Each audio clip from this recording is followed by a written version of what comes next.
Isenza udlwabevu lwentetho ngethuba kuvulwa indlu yokuqingqa umthetho yaKwaZulu-Natal eShowgrounds eMgungundlovu ngalentsasa. Inkulu-baphathiswa uMnumzana Sihle Zikalala ithe isebe lezothutho kunye norhulumente wephondo bagqibe ekubeni bawuqwalasele ngokukhawuleza ngenjongo zokuwulungisa umbandela webhulorho ezakhelwe ezantsi kungakhathalelwanga ngurhulumente wabacinezeli kwimimandla yasezilalini kulo lonke likamthaniya.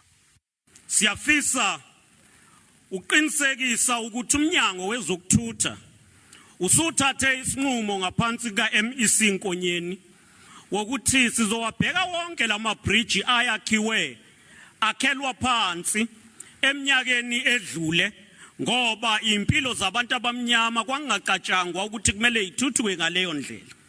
So wonke lawo ma-bridge umnyango uthatha isinqumo sokuthi uzowalungisa abe phezulu abe sesimeni songade kudluka kumbe kudlula amanzi abe maningi kube ama bridge asebenza futhi asesimeni esikahle.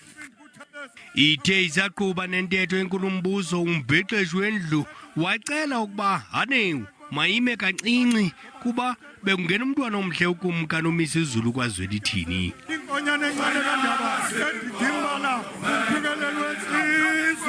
Ingxelo epheleleyo ngelinqaku sakuniphathela kwiindaba ezinkulu ngentsimbi yesixhenxe ukulala kwenkukhu. Bayede